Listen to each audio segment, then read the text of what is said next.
Hello and welcome to English Trail.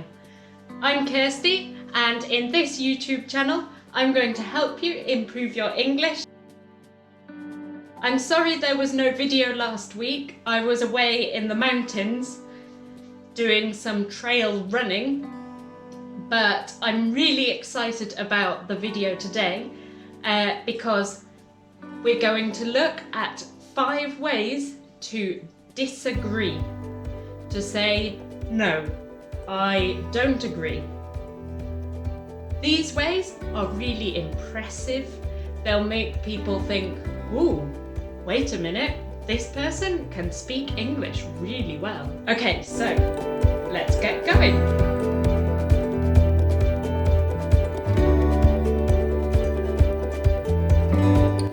It's really important to disagree politely in English, because in many English speaking cultures, people can get offended easily. They can get hurt. They take it personally if you say, no, I don't agree with what you're saying. So today, these phrases to say, I don't agree, I disagree, will make you sound so much more polite, more impressive, and really make the other person stop and listen to your opinion. So, these phrases can be useful personally, professionally. Maybe you use English at work and you need to disagree with your boss or disagree with another person at an important meeting. Perhaps you're going to do an exam in English.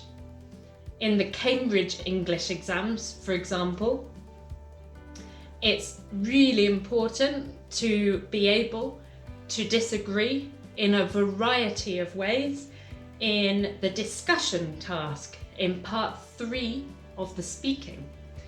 That's at B1, at B2, at C1. Even at C2, you need to be able to disagree convincingly in most parts of the exam. So, let's get going. I have 5 different phrases today for you, and I think number 5 is my personal favourite, and there's a story behind it as well, my personal association. So, stay listening for all 5. Imagine somebody says, cats are better than dogs, and you love dogs. How can you disagree impressively and politely?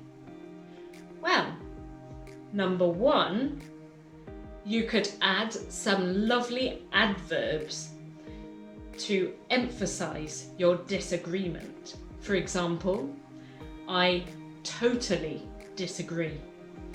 I completely disagree. I absolutely disagree. You can even combine those adverbs to give more emphasis. For example, I absolutely and totally disagree. Or I absolutely, totally and completely disagree. The other person will feel your disagreement. Number 2, you can apologise for feeling differently. Maybe, in reality, you don't feel sorry. But English speakers say sorry a lot, even when they don't feel sorry. So, you can say, I'm sorry, but I disagree. Alternatively, I'm afraid I disagree. This is our number 2. So, I'm sorry, but I disagree. Or, I'm afraid I disagree. Then you can go on to develop and explain why. Maybe you'll convince the other person of your opinion.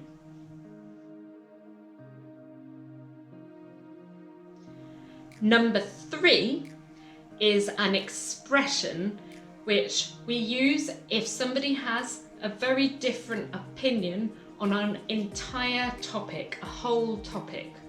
So you could say,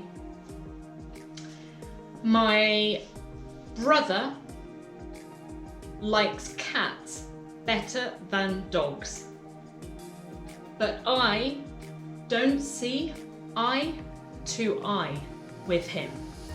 I don't see eye to eye with him on this topic, on this issue. You could possibly use this talking to the person as well and say, I'm afraid I don't see eye to eye with you on this one. I'm sorry, I just don't see eye to eye with you on this one.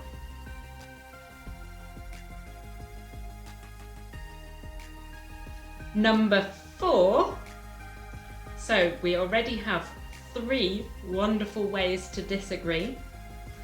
But if the other person continues saying things that you just don't agree with, and you need a 4th alternative, this one can be useful if you partially agree. You agree in part, you agree with some things that they're saying, but overall your opinion is different. So maybe you just want to soften your disagreement, or perhaps you want to partly agree, partly disagree. So number 4 is, well, I see what you mean, but... And then you continue, you go on to explain why you disagree. Now, the intonation is really, really crucial. It's of utmost importance in this one. So you have to pause on the, well, I see what you mean. It's long, but you probably want to combine this with some nice eyebrow movements and imply that you feel sorry for feeling different. An example would be if somebody says, it's raining, so I don't think it's a good idea to go to the park today. It's raining, so I don't think it's a good idea to go to the park today. You think, okay, it's raining, but I want some fresh air. I want to get outside. So you could say, well, I see what you mean, but it would be nice to get outside. And after all, we can take an umbrella, so the rain isn't a big problem.